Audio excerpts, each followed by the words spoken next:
স্বাগত বিরতিহীন সংবাদ দুপুরে, সাথে আছে মুজাহিদুল ইসলাম এবং সাথে আছে আমি মাহমুদা মমিতা। জানিয়ে দিচ্ছি বার্তা কক্ষের সর্বশেষ। ঢাকা দোহা চুক্তি সমঝোতায় জনশক্তি এবং বাণিজ্যে গুরুত্ব, কাতারের আমিরের নামে পার্ক এবং সড়ক উদ্বোধন।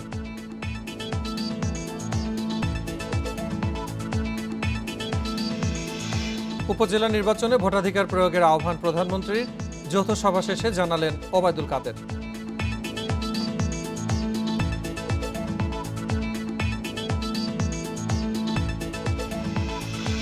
বান্দরবানের রুমা, থানচি, রোয়াংছড়ি উপজেলা নির্বাচন স্থগিত, যৌথ বাহিনীর অভিযান চলায় ইসির সিদ্ধান্ত।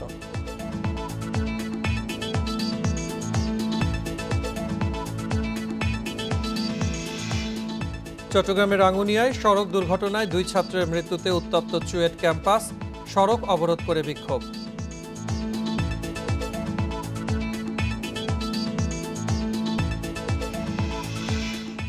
রাজশাহীর বাগমারায় হিটস্ট্রোকে এক কৃষকের মৃত্যু, এপ্রিল জুড়েই তাপপ্রবাহ, নেই বৃষ্টির পূর্বাভাস।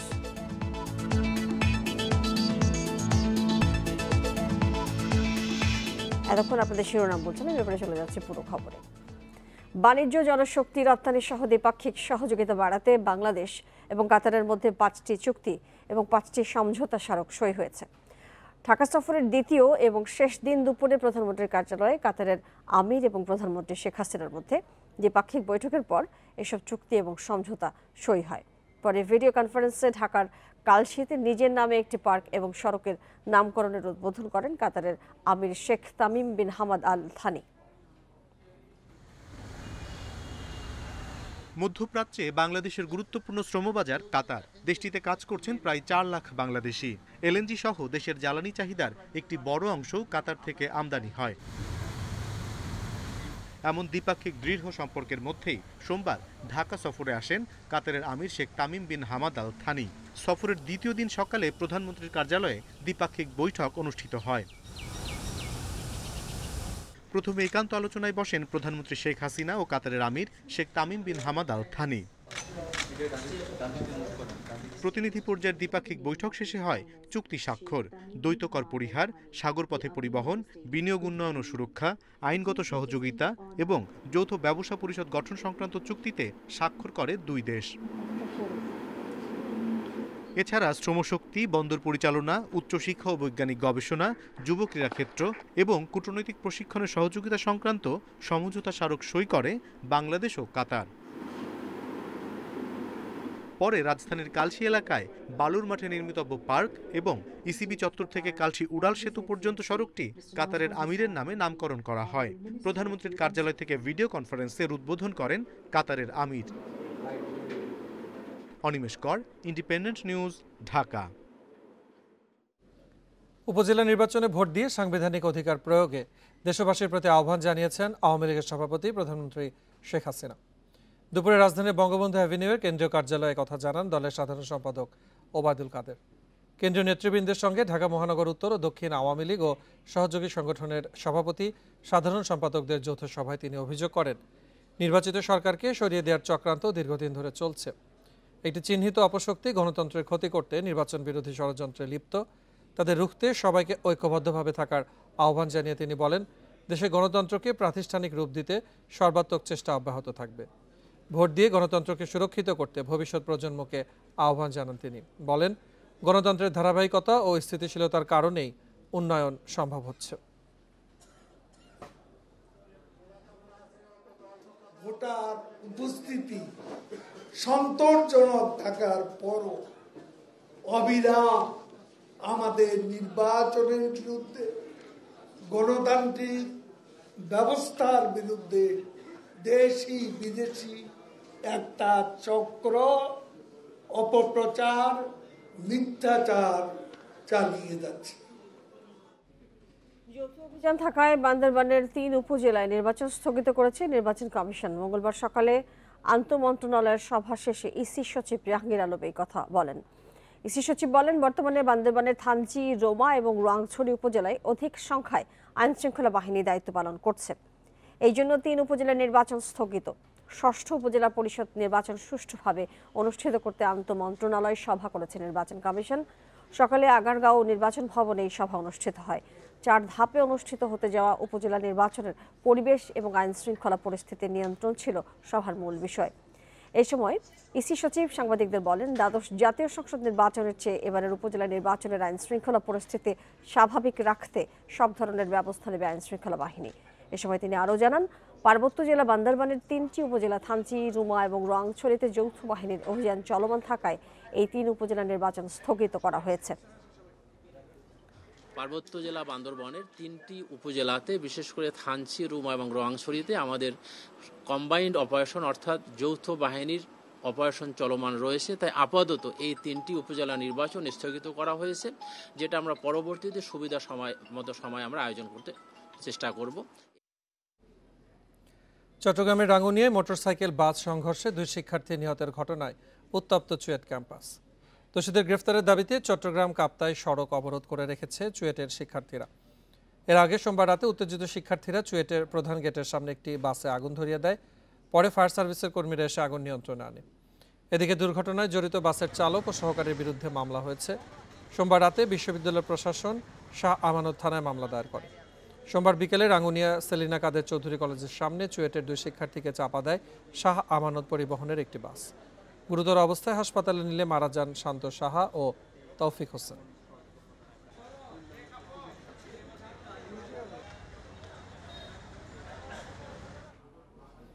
সড়ক দুর্ঘটনায় চট্টগ্রাম প্রকৌশল বিশ্ববিদ্যালয় চুয়েটের 2 শিক্ষার্থী নিহতের ঘটনায় চট্টগ্রাম কাপ্তাই সড়ক অবরোধ করে রেখেছেন শিক্ষার্থীরা। এই নিয়ে আরও জানাতে চট্টগ্রাম থেকে যুক্ত হচ্ছেন সহকর্মী আহসান রিটন। রিটন, সর্বশেষ বিক্ষোভের পরিস্থিতি কি এবং তাদের দাবি দাওয়া নিয়ে বিশ্ববিদ্যালয় প্রশাসনের সাথে শেষ পর্যন্ত কোনো ধরনের আলোচনা ইতিমধ্যে সম্পন্ন হয়েছে কিনা?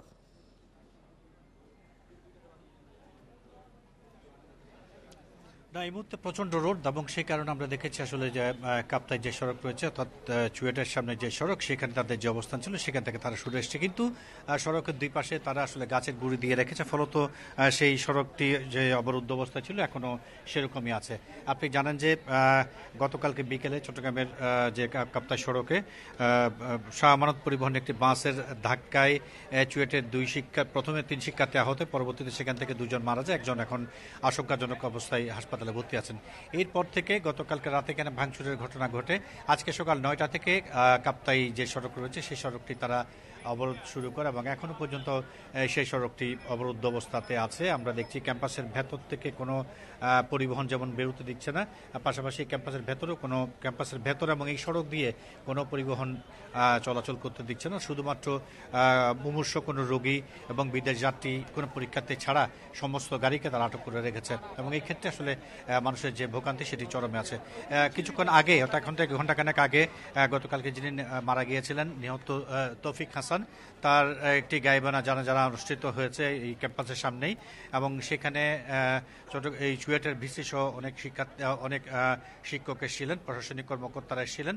তারা সেখান থেকে আমরা জানাজার পর আমরা জানতে চেয়েছিলাম যে আসলে শিক্ষার্থীদের যে আন্দোলন, সেই আন্দোলনের সঙ্গে তারা একমত কিনা এবং এই বিষয়ে তারা কি ব্যবস্থা নিয়েছেন। তিনি যেটি বলেছেন সেটা হচ্ছে এই বিষয়টি নিয়ে সামান্য পরিবহন এবং এই সড়কে চলাচলকারী পরিবহন কর্তৃপক্ষের সঙ্গে তাদের আলাপ আলোচনা চলছে এবং তারা মনে করছেন যে খুব শীঘ্রই একটি যৌক্তিক সমাধানে তা আসতে পারবেন।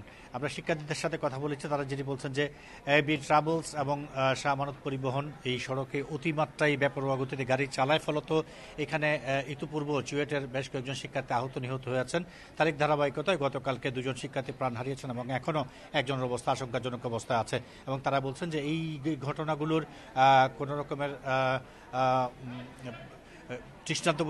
দৃষ্টান্তমূলক কোনো শাস্তি না হয় বারবার এই ঘটনাগুলো ঘটে এবং তারা দাবি করেছেন এই সড়কের থেকে এবি ট্রাভেলস এবং শাহ আমানত পরিবহন সহ যে সমস্ত গাড়ি বেপরোয়া গতিতে চলে সেগুলো যাতে তুলে দেওয়া হয়, পাশাপাশি এই সড়কটি যাতে প্রশস্ত করা হয় এবং গতকালকে যে চালক এবং হেল্পারের ঘরতুমির কারণে অ্যাক্সিডেন্টটি ঘটেছে তাদেরকে আইনের আওতায় এনে দৃষ্টান্তমূলক শাস্তি দেওয়া না হলে তারা আসলে সড়ক ছাড়বেন না এবং তাদের সকাল থেকে যে অবস্থান সেটি এখনো পর্যন্ত আছে এবং বিশ্ববিদ্যালয় কর্তৃপক্ষ যেটি বলছে সেটি হচ্ছে এটি নিয়ে আসলে নানা মহলের সঙ্গে তারা আলাপ আলোচনা করছেন, হয়তো খুব দ্রুত সময়ের মধ্যে একটি সমাধান তারা করতে পারবেন, কিন্তু কার্যত আমরা যেটি দেখছি। জি হাসান রিটন, এই উপযুক্ত সমাধানের প্রত্যাশা আমরা করছি। আপনাকে ধন্যবাদ জানাচ্ছি আমাদের সাথে যোগ দিয়ে বিস্তারিত জানানোর জন্য। কুমিল্লার দাউদকান্দির রায়পুরে বাস চাপায় একই পরিবারের 4 সদস্য নিহতের ঘটনায় মামলা হয়েছে। সকালে নিহত শাহিনুর আক্তারের ভাই বাদী হয়ে দাউদকান্দি হাইওয়ে থানায় মামলা করেন। এখন পর্যন্ত ঘাতক বাসটি আটক করতে পারেনি পুলিশ। বাসটিকে ধরতে ঢাকা চট্টগ্রাম মহাসড়কের সিসি ক্যামেরা বিশ্লেষণ করা হচ্ছে বলে জানিয়েছে পুলিশ। এর আগে সোমবার রাতে কুমিল্লার দাউদকান্দিতে ঢাকা চট্টগ্রাম মহাসড়ক পার হচ্ছিল 4 পথচারী। এ সময় ঢাকাগামী একটি বাস তাদের চাপা দেয়। এতে ঘটনাস্থলেই মারা যান শাহিনুর বেগম এবং তার মা দিলবার নেসা। পরে আহত অবস্থায় শাহিনুরের 2 মেয়েকে হাসপাতালে নেওয়া হলে চিকিৎসক তাদেরও মৃত ঘোষণা করেন।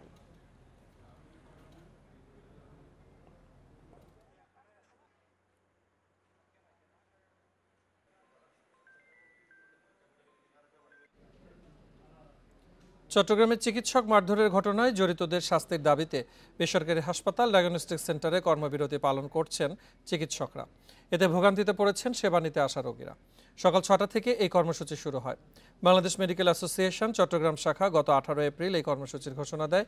নগরীর বেসরকারি হাসপাতাল ডায়াগনস্টিক সেন্টারগুলোতে রোগীরা আসলেও কোনো সেবা দিচ্ছেন না চিকিৎসকরা। কোনো ধরনের টেস্টও করছেন না ডায়াগনস্টিক সেন্টারগুলো। দীর্ঘ অপেক্ষার পর সেবা না পেয়ে ফিরে যেতে হচ্ছে রোগীদের। গত 10 এপ্রিল পটিয়ায় দুর্ঘটনায় আহত এক রোগীকে চিকিৎসা দিতে দেরি করার অভিযোগে ডক্টর রক্তিম দাসকে মারধর করা হয়। এছাড়া গত 14 এপ্রিল আরেকটি বেসরকারি হাসপাতালে এক শিশুর মৃত্যুর পর ডক্টর রিয়াজউদ্দিনকে মারধর করে রোগীর স্বজনরা। 2 ঘটনাতে আলাদাভাবে সংশ্লিষ্ট থানায় মামলা হয়েছে।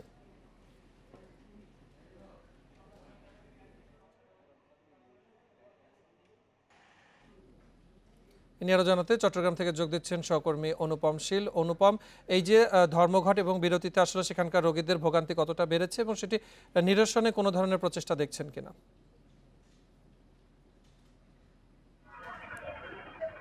আমরা এখন আছি চট্টগ্রাম মেডিকেল কলেজের সামনে, এপিক হেলথ কেয়ারের একেবারে সামনে, এবং এখানে দেখতেই পাচ্ছেন যে দরজা বন্ধ করে নোটিশ টাঙিয়ে দেওয়া হয়েছে এবং এখানে যারা মূলত চিকিৎসকের সিরিয়াল দেওয়ার জন্য এসেছেন অথবা যারা এখানে মূলত বিভিন্ন রিপোর্ট ডায়াগনস্টিক রিপোর্ট দেখাতে এসেছেন তাদের এর ভেতরে প্রবেশ করতে দেওয়া হচ্ছে না এবং সর্বতই সবাই ফিরে যাচ্ছেন।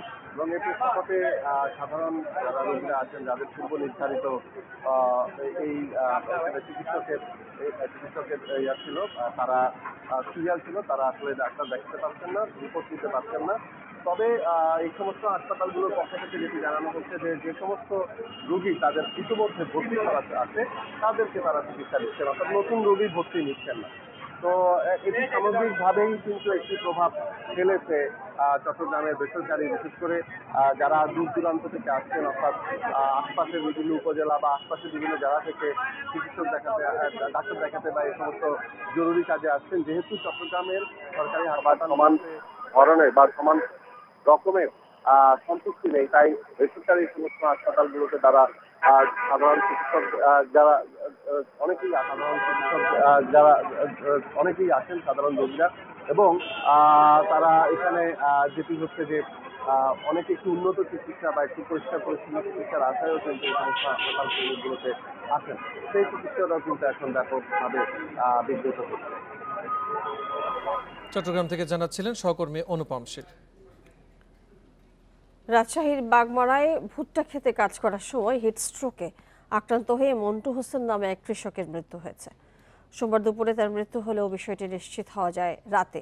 মন্টু হোসেন উপজেলার গোয়ালকান্দি ইউনিয়নের জামালপুর গ্রামের বাসিন্দা। পরিবারের সদস্যরা জানান, সোমবার বাড়ির পাশের মাঠে ভুট্টা খেতে কাজ করতে যান মন্টু হোসেন। বেলা 12:30টার দিকে তার স্ত্রী সাজেদা বেগম মন্টুর জন্য পানি নিয়ে মাঠে যান। সেখানে স্বামীকে অচেতন অবস্থায় পড়ে থাকতে দেখে চিৎকার শুরু করেন।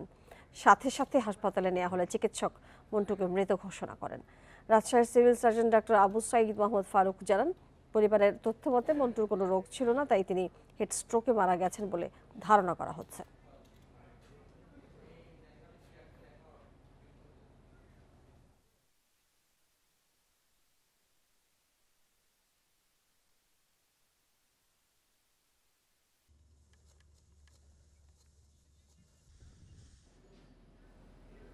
গত 24 ঘন্টায় দেশের সর্বোচ্চ তাপমাত্রা রেকর্ড করা হয়েছে চুয়াডাঙ্গা, যশোর এবং খুলনায় 40.6 ডিগ্রি সেলসিয়াস। আবহাওয়া পরিস্থিতি নিয়ে জানাতে ঢাকা এবং খুলনা থেকে যুক্ত হচ্ছেন সহকর্মীরা। রাজধানীর ধানমন্ডি এলাকা থেকে যোগ দিচ্ছেন সহকর্মী ইকরামুল কবির। ইকরাম, ঢাকার আবহাওয়া পরিস্থিতি জানতে চাই একটু, কত তাপমাত্রা সেটি, এবং সার্বিকভাবে আপনি যেখানে রয়েছেন সেখানে মানুষের চলাচলে কি ধরনের পরিবর্তন দেখছেন?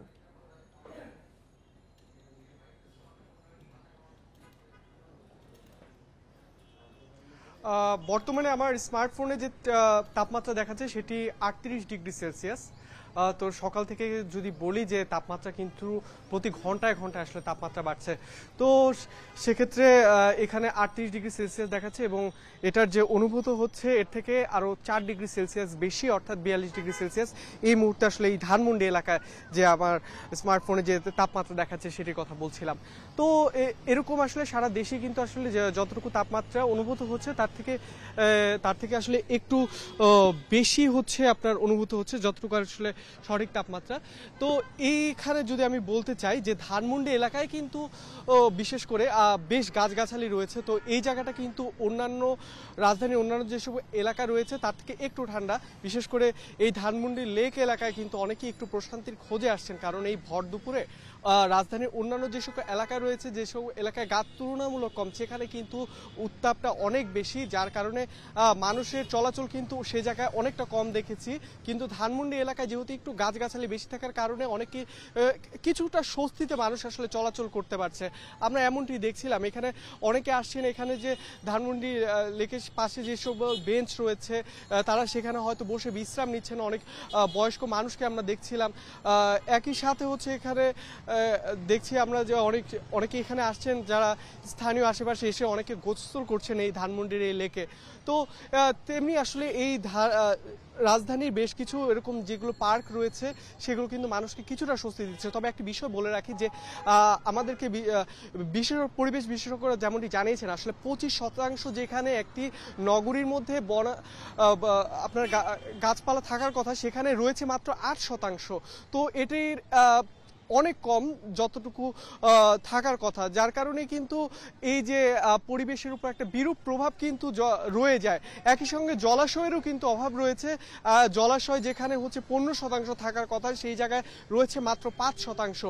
বিশেষ করে আমি যদি ঢাকা উত্তরের কথা বলি, ঢাকা উত্তরে কিন্তু এই সংকটটা আরও বেশি। যে আপনি যদি বলেন যে বোটানিক্যাল গার্ডেন ছাড়া কিন্তু বোটানিক্যাল গার্ডেনের পর চন্দ্রিমা উদ্যান, এই দুটো এলাকা ছাড়া কিন্তু আশেপাশে কোথাও গাছের সমারোহ কিন্তু আমরা সেইভাবে আসলে লক্ষ্য করি না। তো এর ফলে দেখা যায় সেই এলাকার মানুষ কিন্তু আসলে একটু যে কোথাও বিশ্রাম নিবে সেই জায়গাটা কিন্তু কম। একই সাথে যে এই যে ভ্যাপসা গরম, এই গরমের মধ্যে মানুষের যে কষ্ট সেটা কিন্তু আসলে একদমই পরিষ্কার। মানুষকে আমরা দেখছি যে তারা আসলে একদমই সবাই আসলে ঘেমে যাচ্ছেন এবং বাতাসে যেহেতু জলীয় বাষ্পের রিকশা চালাচ্ছেন রাস্তায়, তারা কি একটু কম নামছেন রাস্তায়?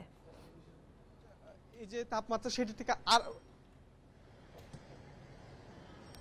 দুঃখিত, আপনার প্রশ্নটি ঠিক বুঝতে পারিনি। ইকরাম, নিম্ন আয়ের মানুষ যারা, বিশেষ করে যারা রিকশা চালাচ্ছেন, তারা কি রাস্তায় একটু কম নামছেন এই তাপপ্রবাহে?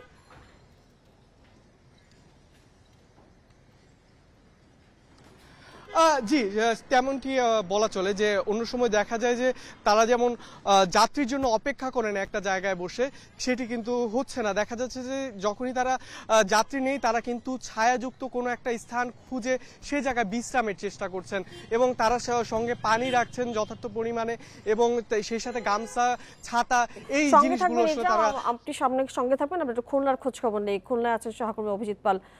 অভিজিৎ, খুলনায় তো আমরা দেখছি 40.6°C তাপমাত্রা। সার্বিকভাবে এই গরমে আসলে কিভাবে কি দেখছেন, পরিস্থিতি কেমন? আসলে মানুষজন কি রাস্তায় বেরোচ্ছেন বা কম বেরোচ্ছেন কিনা, কি পরিস্থিতি একটু জানাবেন। খুলনা এবং এর যে পার্শ্ববর্তী যে জেলাগুলো রয়েছে সেগুলোতে একটি মাঝারি থেকে তীব্র তাপপ্রবাহ চলছে। আর এই তীব্র তাপপ্রবাহের কারণে মানুষের যেমন ভোগান্তি বেড়েছে, তেমনি খুলনার যে হাসপাতালগুলো আছে সেই হাসপাতালগুলোতেও আপনার রোগীর চাপ বেড়েছে। আমরা এখন দাঁড়িয়ে আছি খুলনা মেডিকেল কলেজ হাসপাতালে। এই হাসপাতালটিতে 500 শয্যার হাসপাতাল এবং এখন এখানে রোগী আছে 1400-এর উপরে। এখানকার যিনি আরএমও আছেন তিনি আমাদেরকে জানিয়েছেন যে তারা মূলত এখন সব থেকে বেশি জোর দিচ্ছেন যে তাপপ্রবাহের কারণে যে রোগীগুলো আসছে তাদেরকে আসলে চিকিৎসা দেওয়ার জন্য এখন তারা সব থেকে বেশি জোর দিচ্ছেন। এবং এই ক্ষেত্রে যে রোগীরা আসছেন তাদের মধ্যে দেখা যাচ্ছে যে ডায়রিয়া, তারপরে হচ্ছে মাসেলে ব্যথা, প্রেশার কমে যাওয়া, প্রেশার বেড়ে যাওয়া, এই ধরনের রোগীদের পরিমাণ এখন অনেকটা বেশি বেড়ে যাচ্ছে। এবং তিনি আরো বলেছেন যে বয়স্করা, তারা আগে থেকে ডায়াবেটিস সহ নানা ধরনের রোগে যারা আক্রান্ত রয়েছেন, তারাও এই এই অতিরিক্ত গরমের কারণে তারা অসুস্থ হয়ে পড়ছেন এবং তাদেরকে হাসপাতালে চিকিৎসা দিতে গেলে অনেকটাই বেগ পেতে হচ্ছে এবং হাসপাতালের বারান্দা থেকে শুরু করে ওয়ার্ডের যে মেঝে রয়েছে সেই জায়গাগুলোতেও রোগীরা এখন ওইভাবেই চিকিৎসা নিচ্ছেন। যদিও এই খুলনা মেডিকেল কলেজ সহ খুলনার যে সকল হাসপাতাল রয়েছে, খুলনা শিশু হাসপাতাল বা সরকারি 250 বেড যে 250 সদর হাসপাতাল, এই হাসপাতালগুলোতে সবসময় রোগীর চাপ বেশি থাকে, কিন্তু এই সময়টাতে রোগীর চাপটা আসলে অনেক বেশি বেড়ে যায়। কারণ দিনের বা বছরের অন্যান্য সময়গুলোতে খুলনা মেডিকেল কলেজে যেখানে 500 সিটের বিপরীতে 900 950 রোগী ভর্তি থাকে, সেখানে এখন ভর্তি হয়েছে 1400-এর উপরে আসলে রোগী এখানে এখন বর্তমানে ভর্তি হয়েছে। আমরা খুলনা সিভিল সার্জনের সঙ্গে কথা বলেছিলাম, তিনি বলছেন যে তারা মন্ত্রণালয়ের যে নির্দেশনা, সেই নির্দেশনা মেনে অতিরিক্ত যে রোগীর যে চাপ, সেই চাপ সামলাতে তারা কাজ করছেন। সেক্ষেত্রে অনেক সময় দেখা যাচ্ছে যে সমস্ত রোগীদের চিকিৎসা আসলে কিছুদিন পরে দিলে হতো বা যে অপারেশনগুলো পরে করলে হতো, সেই সমস্ত রোগীদেরকে বাসায় পাঠিয়ে দিও তারা এখন এই তাপদাহের কারণে যে রোগীরা আসেন তাদের চিকিৎসার প্রতি আসলে খুব বেশি জোর দেওয়া হচ্ছে। এক্ষেত্রে চিকিৎসক এবং নার্স সহ অন্যান্য যারা এই হাসপাতালের কর্তৃপক্ষ রয়েছেন তাদের উপরে তাদেরকে আসলে অনেকটা বেশি বেগ পেতে হচ্ছে এই রোগীদের চিকিৎসার জন্য। আর একটি বিষয় চিকিৎসকরা বারবারই বলছেন যে এই গরমের সময় আসলে যাতে অতিরিক্ত রোদের মধ্যে মানুষ বেশিক্ষণ বাইরে না থাকে, তারা কিছুক্ষণ কাজ করার পরে যেন আবার তারা পুনরায় কিছুক্ষণ বিশ্রাম যায় এবং তারপরে আবার তারা কাজে যায়, এই ধরনের বিষয়গুলো ছুটি কাপড় পরার যে বিষয়, সেই বিষয়গুলো তারা তুলে ধরছেন। আমরা তথ্য জানতে পারছি, আপনার ছবিগুলো একটু স্পষ্ট আমরা দেখতে পারলে ভালো হতো। আপনাকে অনেক ধন্যবাদ আমাদের সাথে যুক্ত হবে এই সমস্ত তথ্য দেওয়ার জন্য। আমাদের সঙ্গে ছিলেন সহকর্মী ইকরাম ঢাকা থেকে, এবং খুলনা থেকে আমাদের সাথে যুক্ত ছিলেন অভিজিৎ পাল। ধন্যবাদ আপনাদের দুজনকেই। আগামী কয়েকদিন দেশের বেশিরভাগ জেলায় বৃষ্টির কোনো পূর্বাভাস নেই। গোটা এপ্রিল জুড়েই অব্যাহত থাকবে তাপপ্রবাহ। সকাল 6টা পর্যন্ত 24 ঘন্টায় দেশের সর্বোচ্চ তাপমাত্রা রেকর্ড করা হয়েছে চুয়াডাঙ্গা, যশোর ও খুলনায় 40.6 ডিগ্রি সেলসিয়াস। আবহাওয়া অধিদপ্তর বলছে কাল আরও কিছুটা বাড়তে পারে তাপমাত্রা। এপ্রিলের শুরু থেকেই রাজধানী সহ সারা দেশে বাড়তে থাকে গরমের তীব্রতা। বৈশাখের পর দেশ জুড়ে শুরু হয় মৃদু থেকে মাঝারি তাপপ্রবাহ, কোথাও কোথাও যা রূপ নিয়েছে তীব্র তাপপ্রবাহে। আবহাওয়া অফিস বলছে রাজশাহী, পাবনা, খুলনা, বাগেরহাট, যশোর, চুয়াডাঙ্গা ও কুষ্টিয়ার উপর দিয়ে বইছে তীব্র তাপপ্রবাহ। এছাড়া ঢাকা, ময়মনসিংহ, রংপুর, বরিশাল, রাজশাহী ও খুলনা বিভাগের বেশিরভাগ জেলার উপর দিয়ে বয়ে যাচ্ছে মৃদু থেকে মাঝারি তাপপ্রবাহ। আসলে এপ্রিল মাস তো এটা হচ্ছে আমাদের কি গ্রীষ্মকাল, এবং এপ্রিল মাসটাকে হচ্ছে আমাদের দেশের উষ্ণতম মাস। পাবনা জেলা সহ খুলনা বিভাগের উপর দিয়ে তীব্র তাপপ্রবাহ বয়ে যাচ্ছে। এছাড়া চট্টগ্রাম বিভাগ ব্যতীত সারা দেশের উপর দিয়ে মৃদু থেকে মাঝারি ধরনের তাপপ্রবাহ বয়ে যাচ্ছে এবং এই তাপপ্রবাহটা অব্যাহত থাকবে। সারা দেশে দিনের তাপমাত্রা সামান্য বাড়লেও রাতের তাপমাত্রা প্রায় অপরিবর্তিত থাকবে বলে জানিয়েছেন আবহাওয়াবিদরা। বাতাসে জলীয় বাষ্প বেশি থাকায় বাড়বে গরমের অস্বস্তি। আপাতত আমার বৃষ্টির ওরকম সম্ভাবনা নেই, সেক্ষেত্রে এই মাস ব্যাপী কম বেশি তাপপ্রবাহ থাকবে। তবে দেশের উত্তর পূর্বাঞ্চলে সিলেট বিভাগের প্রায় প্রতিদিনই কম বেশি বৃষ্টিপাত হচ্ছে। বুধবার থেকে তাপমাত্রা আরও বাড়তে পারে বলে আশঙ্কা আবহাওয়াবিদদের। নুরসেলিনা শিউলি, ইন্ডিপেন্ডেন্ট নিউজ, ঢাকা। প্রচণ্ড দাবদাহে নষ্ট হচ্ছে মৌসুমি ফল এবং মাঠের ফসল। দীর্ঘ খরা এবং নিয়মিত সেচের অভাবে ব্যাহত হতে পারে উৎপাদন, ফসল হারাতে পারে পুষ্টিগুণ, এমন শঙ্কা কৃষি বিজ্ঞানীদের। কৃষকরা বলছেন প্রচণ্ড রোদ এবং গরমে শুকিয়ে যাচ্ছে গাছ, ঝরে পড়ছে ফল। তীব্র তাপপ্রবাহ আর ভ্যাপসা গরমে অতিষ্ঠ জনজীবন, সেই প্রভাব মৌসুমি ফল ও মাঠের ফসলেও। 2 বিঘা জমিতে টমেটো চাষ করেছেন কেরানীগঞ্জের সুমন মিয়া। উৎপাদন লক্ষ্য 2 টন হলেও এখন পর্যন্ত সংগ্রহ 1 টনের কিছু বেশি, ফলে লোকসান গুনতে হচ্ছে তাকে।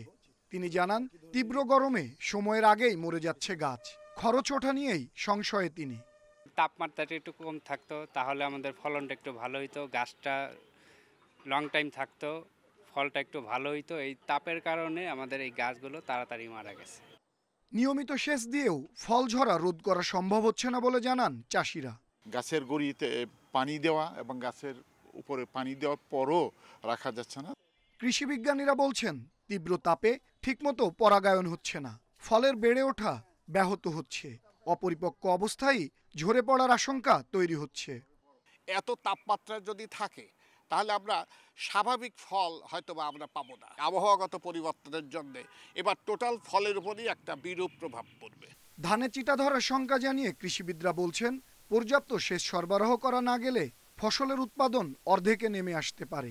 দেখা দিতে পারে মানহীন ফসলের, যা মানবদেহে পুষ্টি সরবরাহে ব্যর্থ হবে। কৃষকের মাঠে যে আবাদি ফসলগুলো আছে, এই অতিরিক্ত গরমে তার নষ্ট হওয়ার সম্ভাবনা অনেক বেশি। এবং এই আম বা ফসলের মধ্যে, ফলনের মধ্যে যে গুণাগুণ, কি কার্বোহাইড্রেট, কি প্রোটিন, কি খনিজ পদার্থ ইত্যাদি ইত্যাদি যা থাকার কথা, সেগুলোর মাত্রা কমে যাবে। পরিস্থিতি মোকাবিলায় নিয়মিত সেচের পাশাপাশি তাপ সহিষ্ণু ফসলের জাত উদ্ভাবনের পরামর্শ কৃষি বিশেষজ্ঞদের। আনোয়ার সাদাত নূর, ইন্ডিপেন্ডেন্ট নিউজ, ঢাকা। দেখছেন বিরতিহীন সংবাদ দুপুর। সংবাদ আরো থাকছে। সনদ জালিয়াতি নিয়ে কারিগরি বোর্ড চেয়ারম্যানকে জিজ্ঞাসাবাদ করছে ডিবি। ঘুষ দুর্নীতির নতুন অভিযোগ।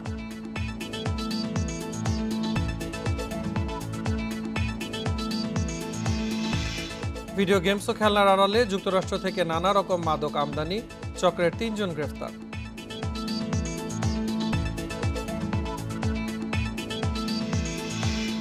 সবকিছু ঠিক থাকলে দুবাই থেকে মে মাসের মাঝামাঝি দেশে ফিরবে এমভি আবদুল্লাহ জাহাজ। এক ভিডিও বার্তায় এমভি আবদুল্লাহ ক্যাপ্টেন আব্দুর রশিদ এই তথ্য জানান। তিনি বলেন, দুবাইয়ের আল হামরিয়া বন্দরে কয়লা খালাস এবং নতুন পণ্য নিয়ে দেশের উদ্দেশ্যে রওনা দেবেন তারা। ঠিক থাকে আমরা হামরিয়া পোর্টে আমাদের কার্গোগুলো ডিসচার্জ করে সংযুক্ত আরব আমিরাতের কোনো পোর্ট থেকে চট্টগ্রামের জন্য কার্গো লোড করে ইনশাল্লাহ চট্টগ্রামের উদ্দেশ্যে আমরা রওনা দেব এবং আশা করছি মে মাসের মাঝখানে আমরা চট্টগ্রাম বন্দরে পৌঁছাবো ইনশাল্লাহ। মার্কিন প্রতিষ্ঠান বোয়িং 787 ড্রিমলাইনার উড়োজাহাজে কারিগরি ত্রুটির অভিযোগ আমলে নেওয়ার তাগিদ দিয়েছেন বিশেষজ্ঞরা। তারা বলছেন, সংশ্লিষ্ট আন্তর্জাতিক সংস্থাগুলো বিষয়টি খতিয়ে দেখবে। তার আগ পর্যন্ত বাংলাদেশ বিমানের কিছুই করার নেই। বছরের শুরুতে প্রায় 300 যাত্রী নিয়ে দাম্মামের পথে ঢাকা থেকে ওড়ার 2 ঘন্টা পর ড্রিমলাইনারের উইন্ডশিল্ড ফেটে যায়। মাঝপথ থেকে ফিরিয়ে আনা হয় মার্কিন প্রতিষ্ঠান বোয়িংয়ের 787 উড়োজাহাজটি। আগেও 2 দফা এমন বিপত্তি দেখা দেয়। বারবার বিপত্তির মধ্যেই নতুন অভিযোগ। এই সিরিজের উড়োজাহাজ মুখ থুবড়ে পড়তে পারে বলে মনে করছেন বোয়িংয়ের এক সাবেক প্রকৌশলী। নির্মাণ ত্রুটির কথা জানিয়ে ড্রিমলাইনার না ওড়ানোর পরামর্শ তার। I'm not here today because I want to be here. I'm here today because I do not want to see 787 or 777 crash. Aviation বিশ্লেষকরা বলছেন, এমন অভিযোগের তদন্ত যত তাড়াতাড়ি হবে ততই মঙ্গল। যত তাড়াতাড়ি সম্ভব একটা মানুষের মনে যে ছোট হলেও যে শঙ্কার সৃষ্টি হতে পারে বা হয়েছে, সেটা দূর করে ফেলা উচিত। কেননা আমাদের যেহেতু আমাদের এখানে বিমান ফ্লিটের একটা মেজরিটি অংশই কিন্তু 787 ডি লাইনার, সেটা যে সঠিক নয় এটা এখন বোয়িংকে প্রমাণ করতে হবে। তবে এই মুহূর্তে আন্তর্জাতিক সংস্থাগুলোর দিকে তাকিয়ে থাকা ছাড়া বাংলাদেশ বিমানের তেমন কিছুই করার নেই বলছেন বিশেষজ্ঞরা। তারা মনে করেন বিপদের ঝুঁকি কম থাকলেও বিষয়টি এড়িয়ে যাওয়া যাবে না। যদি সত্যি এরকম কিছু থাকে, সেই ক্ষেত্রে ওরা একটা অর্ডিন্যান্স ডাইরেক্টিভস ইস্যু করবে যে এটার জন্য এই ব্যবস্থা তোমরা গ্রহণ করো। সব তাদের যেসব ড্রিমলাইনার্স আছে সবার জন্য সেটা প্রযোজ্য হবে। আমার মনে হয় যতটা আর কি আমরা ভাবতেছি অতটা হয়তো হবে না। অতীতে বোয়িংয়ের উড়োজাহাজে ত্রুটির অভিযোগ তদন্তের মধ্যেই অভিযোগকারীর রহস্যজনক মৃত্যুর নজির রয়েছে। ইনকোয়ারির এক পর্যায়ে সেই ইঞ্জিনিয়ারকে মৃত পাওয়া যায়। বর্তমানে 1000-এর বেশি ড্রিমলাইনার আকাশে উঠছে। বাংলাদেশ বিমানের হাতে এ ধরনের উড়োজাহাজ রয়েছে 6টি। আল আমিন হক অহন, ইন্ডিপেন্ডেন্ট নিউজ, ঢাকা। কারিগরি বোর্ডের চেয়ারম্যান আলী আকবর খানের বিরুদ্ধে 20 লাখ টাকা ঘুষ নেওয়ার অভিযোগ। প্রতিষ্ঠান পরিদর্শনের নামে ঘুষ নেন কর্মকর্তারা। এছাড়া অপ্রয়োজনীয় কর্মশালা ও বৈঠক আয়োজন করে সম্মানী নেওয়ার অভিযোগও রয়েছে। আয় ব্যয়ের হিসাবেও গরমিল পেয়েছে মন্ত্রণালয়। নতুন চেয়ারম্যান অধ্যাপক মামুন উল হক দায়িত্ব নিয়েই বললেন, সব অনিয়ম দুর্নীতির তদন্ত হবে। জাল সনদ ইস্যুতে আলোচনায় কারিগরি শিক্ষা বোর্ড সরিয়ে দেয়া হয়েছে চেয়ারম্যান আলী আকবর খানকে। গ্রেপ্তার হয়েছেন তার স্ত্রী শেহলা পারভিন ও কয়েকজন কর্মকর্তা। এখন বেরিয়ে আসছে আরও অনিয়ম দুর্নীতির তথ্য। অভিযোগ আছে প্রতিষ্ঠান পরিদর্শনের নামে ঘুষ নেন কর্মকর্তারা। চেয়ারম্যান নিজেও নিয়েছেন 20 লাখ টাকা ঘুষ, যেই অভিযোগ জমা পড়েছে মন্ত্রণালয়ে। আমি মনে করি যে এদের একটা সুষ্ঠু তদন্ত সাপেক্ষে যারা সাথে জড়িত কঠিন বিচারের আওতায় আনা হোক এবং কারিগরি বোর্ডটাকে ঢেলে সাজানো হোক। কর্মশালা ও বৈঠক করলেই সম্মানী পান কারিগরি বোর্ডের কর্মকর্তারা। সেজন্য অপ্রয়োজনে দিনে একাধিক অনুষ্ঠানে অংশ নেন তারা। এছাড়া কারিগরি বোর্ডের আয় ব্যয়ের হিসাবেও গরমিল পেয়েছে মন্ত্রণালয়। তবে এসব অভিযোগ অসত্য বলছেন আলী আকবর খান। এর সম্পূর্ণ মিথ্যা, বানোয়াট এবং তারা পরীক্ষা কেন্দ্র দিয়ে এটা করছে। এদিকে বোর্ডের নতুন চেয়ারম্যান জানান, জাল সনদ চিহ্নিত করার কাজ চলছে। প্রতিষ্ঠান পরিদর্শনের ক্ষেত্রেও স্বচ্ছতা আনা হবে। সিস্টেমটা আমাদের ব্যাকআপটা আমরা চেক করব, আমরা ফরেনসিক অডিট করব যাতে করে জাল সনদের তালিকাটা বেরিয়ে আসে। এসব বিষয়ে শিক্ষা মন্ত্রণালয় বলছে, কারিগরি বোর্ডের কর্মকর্তাদের অনিয়ম দুর্নীতি তদন্ত করে কঠোর ব্যবস্থা নেওয়া হবে। কারিগরি শিক্ষা বোর্ড এখন একটা গুরুত্বপূর্ণ ট্রানজিশনের ভিতর দিয়ে যাচ্ছে। আরও কোনো অনিয়ম আছে কি নেই সব কিছুই আমরা খতিয়ে দেখব। সনদ বাণিজ্যের সাথে জড়িতদের তালিকা পেলে বিভাগীয় ব্যবস্থা নেওয়া হবে বলে জানায় মন্ত্রণালয়। নূরে আলম, ইন্ডিপেন্ডেন্ট নিউজ, ঢাকা। সনদ জালিয়াতির ঘটনায় কারিগরি শিক্ষা বোর্ডের চেয়ারম্যান আলী আকবরকে জিজ্ঞাসাবাদ করছে গোয়েন্দা পুলিশ, ডিবি। সকাল থেকে ডিবি কার্যালয়ে জিজ্ঞাসাবাদ চলছে। কিছুক্ষণের মধ্যে এই বিষয়ে আনুষ্ঠানিকভাবে জানাবেন ডিবি কর্মকর্তারা। এর আগে সোমবার তাকে ওএসডি করে প্রজ্ঞাপন জারি করে মন্ত্রণালয়। নতুন চেয়ারম্যান নিয়োগ দেওয়া হয় অধ্যাপক মামুনুল হককে। এ ঘটনায় কারিগরি বোর্ডের সচিবও নজরদারিতে আছেন। বোর্ডের সনদ বাণিজ্যের সাথে জড়িত থাকার অভিযোগে শনিবার রাজধানীর উত্তরা থেকে কারিগরি শিক্ষা বোর্ডের চেয়ারম্যানের স্ত্রী সেহেলা পারভিনকে গ্রেপ্তার করে গোয়েন্দা পুলিশ। ডিবি জানায়, শিক্ষা বোর্ডের কর্মকর্তা না হয়ে শুধু চেয়ারম্যানের স্ত্রী হয় সনদ বিক্রি চক্রের সাথে জড়িয়ে যান সেহেলা পারভিন। বর্তমানে তিনি 2 দিনের রিমান্ডে আছেন। যাদের নামে এসেছে তাদেরকে প্রত্যেককে আমরা পর্যায়ক্রমে ডাকবো। আগে আমাদেরকে একটু বোর্ডের যে সাবেক চেয়ারম্যান, যিনি তাকে গতকাল ওএসডি করা হয়েছে, আপনারাই বললেন এখন, তাকে আমরা আগামীকাল ডাকবো। তার সাথে কথা বলার পরে তারপরে আরও যারা আছে, যাদের নাম এসেছে, তাদের আমরা ডাকবো, তাদের সাথে কথা বলবো। যুক্তরাষ্ট্র থেকে ভিন্ন ধরনের মাদক আমদানি করে দেশে বিক্রি করতে একটি চক্র। সেই চক্রের 3 জনকে গ্রেফতার করেছে মাদকদ্রব্য নিয়ন্ত্রণ অধিদপ্তর। ভিডিও গেমস আর খেলনার আড়ালে এসব মাদক দেশে আসতো বলে জানিয়েছে মাদকদ্রব্য নিয়ন্ত্রণ অধিদপ্তরের মহাপরিচালক মুস্তাকিম বিল্লাহ ফারুকি। সকালে রাজধানীর সেগুনবাগিচায় মাদকদ্রব্য নিয়ন্ত্রণ অধিদপ্তরে এক সংবাদ সম্মেলনে তিনি জানান, উচ্চ ক্ষমতার গাঁজা কুশের তৈরি চকলেট দেশে আসতো। এর মধ্যে ডাক বিভাগের মাধ্যমে আমেরিকার ক্যালিফোর্নিয়া থেকে আসা একটি পার্সেল জব্দ করে অধিদপ্তর। সেই পার্সেলে কোটি টাকা মূল্যের টেট্রা হাইড্রো ক্যানাবিনল যুক্ত কুশ, ক্যানাবিনয়েড চকলেট ও ক্যানাবিস কেক রয়েছে বলে জানান মাদক নিয়ন্ত্রণ অধিদপ্তরের মহাপরিচালক। তিনি বলেন, এটি নতুন নয়। চক্রটি গত 2 বছর ধরে সরকারি ডাকে খেলনার আড়ালে মাদকের ব্যবসা করে আসছে। তারা লিকুইড কুশ দিয়ে চকলেট কেক তৈরি করে রাজধানীতে বিক্রি করে। 1 কোটি টাকা এই মোড অফ ট্রানজ্যাকশনটা কি হয়? এটা কি বাকিতে হয় নাকি নগদে হয়, আগে ট্রানজ্যাকশন করতে হয়, তারা কারা করে, এই বিষয়গুলো কিন্তু স্পষ্ট নয়। কিন্তু এই বিষয়গুলো প্রশ্ন করার জন্যই আমাদের তাদেরকে আরো জিজ্ঞাসাবাদ লাগবে। আমরা চেষ্টা করব সেই জিনিসটাই আইডেন্টিফাই করার জন্য। বান্দরবানের রুমায় সেনাবাহিনী অভিযানে গোলাগুলিতে নিহত এক KNF সদস্যের মরদেহ হাসপাতাল মর্গে পাঠানো হয়েছে। সকালে রুমা হাসপাতাল থেকে ময়না তদন্তের জন্য মরদেহটি বান্দরবান সদর হাসপাতালের মর্গে পাঠানো হয়। নিহত KNF সদস্য লালরেন রোয়াত বম রুমার সুংসাং পাড়ার বাসিন্দা। আইএসপিআর জানায়, গতকাল রুমা উপজেলার মুনলাই পাড়ায় যৌথ বাহিনীর অভিযান চলাকালে KNF এর সাথে গোলাগুলি বিনিময় হয়। এ সময় ওই KNF সদস্য নিহত হয়। উদ্ধার করা হয় গোলাবারুদ সহ বিভিন্ন সরঞ্জাম।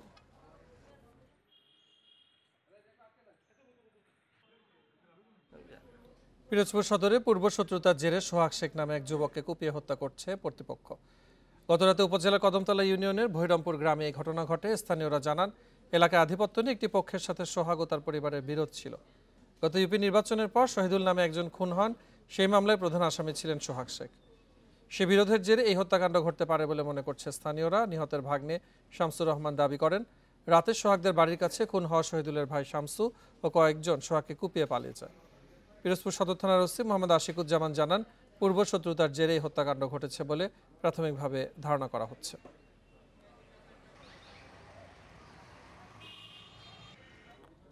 চাঁদপুরে আগুনে পুড়ল পোশাক মুদির গোদাম সহ 14টি ব্যবসা প্রতিষ্ঠান। ভোরে শাহরাস্তি উপজেলার ঠাকুর বাজারে এই দুর্ঘটনা ঘটে। ফায়ার সার্ভিস জানায়, ভোরে একটি চা দোকানের লাকড়ির চুলা থেকে আগুনের সূত্রপাত হয়। খবর পেয়ে ফায়ার সার্ভিসের একটি ইউনিট আগুন নিয়ন্ত্রণের কাজ শুরু করে। 2 ঘন্টার চেষ্টায় আগুন নিয়ন্ত্রণে আনে ফায়ার সার্ভিস। অগ্নিকাণ্ডে 14টি ব্যবসা প্রতিষ্ঠান ক্ষতিগ্রস্ত হয়েছে। এতে প্রায় কয়েক কোটি টাকার ক্ষতি হয়েছে বলে দাবি ব্যবসায়ীদের।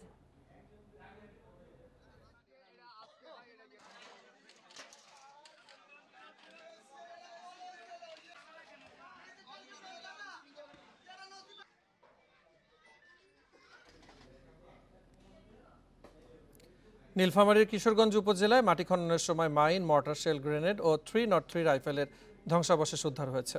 সোমবার বিকেলে উপজেলার সিট রাজীব এলাকায় পানি উন্নয়ন বোর্ডের তিস্তা ক্যানেলের সংস্কারের কাজে পাশের জমির মাটি খননের সময় শ্রমিকরা একটি পোটলার মধ্যে এসব খুঁজে পায়।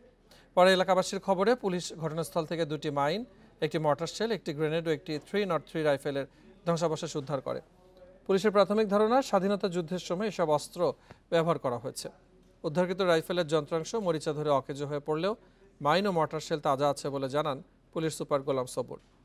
ঘটনাস্থলটি নিরাপত্তা বেষ্টনীতে ঘিরে রেখেছে পুলিশ।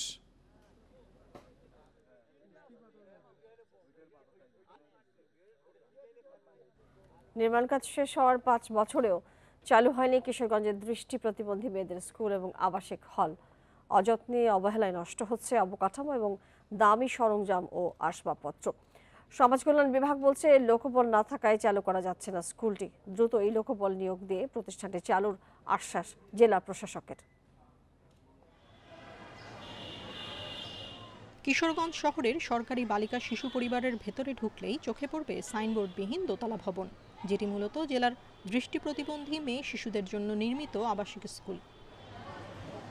2019 সালে 1,62,00,000 টাকা ব্যয়ে ভবনটি নির্মাণ করে গণপূর্ত অধিদপ্তর। তবে নির্মাণের 5 বছরেও চালু হয়নি প্রতিষ্ঠানটি। এতে সরকারিভাবে থাকা খাওয়া এবং পড়ালেখার সুবিধা বঞ্চিত হচ্ছে দৃষ্টি প্রতিবন্ধী মেয়েরা। স্থানীয়দের অভিযোগ, এটি চালুর উদ্যোগ না থাকায় ব্যর্থ হচ্ছে মানুষের পাশে দাঁড়াতেই সরকারের উদ্যোগ।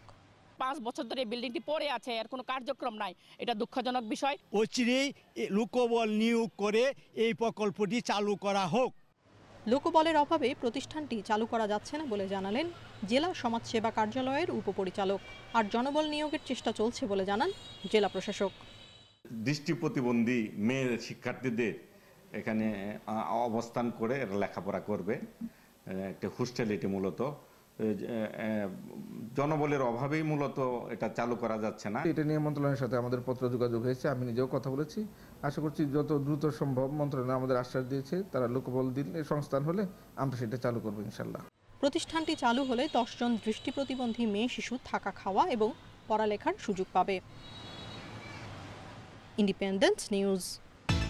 হামাসের হামলা ঠেকাতে ব্যর্থতার দায় স্বীকার করে পদত্যাগ করেছেন ইসরায়েলের সামরিক গোয়েন্দা প্রধান মেজর জেনারেল আহরান হালিভা। সোমবার এক বিবৃতিতে বিষয়টি নিশ্চিত করেছে ইসরায়েলি সামরিক বাহিনী। এতে বলা হয়েছে, মেজর জেনারেল আহরান হালিভা সামরিক গোয়েন্দা প্রধানের পদ ছাড়ছেন। নতুন কেউ দায়িত্ব নিলেই তিনি সরে দাঁড়াবেন। ভারতের রাষ্ট্রপতি দ্রৌপদী মুর্মুর হাত থেকে ভারতের সম্মাননা পদ্মশ্রী পুরস্কার গ্রহণ করেছেন বাংলাদেশের প্রখ্যাত রবীন্দ্রসঙ্গীত শিল্পী রেজওয়ানা চৌধুরী বন্যা। সোমবার সন্ধ্যায় দিল্লিতে রাষ্ট্রপতি ভবনে এই পুরস্কার গ্রহণ করেন তিনি। এ সময় বাংলাদেশের রবীন্দ্রসঙ্গীতে নিবেদিত প্রাণ উল্লেখ করে সঙ্গীতে রেজওয়ানা চৌধুরী বন্যার অবদানের কথা তুলে ধরা হয়। সেই সাথে মহাত্মা গান্ধীর 150তম জন্মদিনে বন্যার কণ্ঠে গাওয়া ভজনের কথাও স্মরণ করা হয়। অনুষ্ঠানে ভারতের প্রধানমন্ত্রী নরেন্দ্র মোদী এবং স্বরাষ্ট্রমন্ত্রী অমিত শাহ উপস্থিত ছিলেন।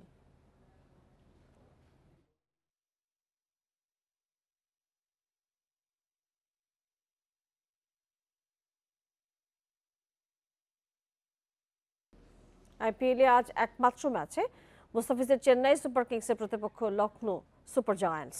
ম্যাচ শুরু বাংলাদেশ সময় রাত 8টায়। সবশেষ ম্যাচ হেরে চাপে চেন্নাই। এই ম্যাচ দিয়ে ঘুরে দাঁড়াতে চায় ধোনি মুস্তাফিজরা। এখন পর্যন্ত 11 উইকেট নিয়ে দলের সর্বোচ্চ উইকেট শিকারী মুস্তাফিজ। তবে সবশেষ 2 ম্যাচে খরচে ছিলেন তিনি, তাই টাইগার পেসারের শুরুর একাদশে থাকা অনিশ্চিত। সেরা ছন্দে নেই লখনৌ। সমান 7 ম্যাচে 2 দলের 8 পয়েন্ট হলেও রান রেটে পিছিয়ে থাকার 5-এ রাহুলের দল। চেন্নাইকে হারিয়ে টেবিলের উপর দিকে উঠতে মরিয়া লখনৌ। 5 ম্যাচ হাতে রেখে সেরিয়া শিরোপা নিশ্চিত করল ইন্টার মিলান। মিলান ডার্বিতে এসি মিলানকে 2-1 গোলে হারিয়েছেন নেরাজ্জুরিরা। কোচ ইনজাগির অধীনে এটি তাদের প্রথম লিগ টাইটেল। বিশ্ব শিরোপা নিয়ে ইতালিয়ান লিগে এখন দ্বিতীয় সফল দল ইন্টার। এই ছিল এখনকার সংবাদ। আরো বিস্তারিত জানতে চোখ রাখুন ফেসবুক, ইউটিউব এবং এক্সে। ধন্যবাদ সবাইকে সাথে থাকার জন্য।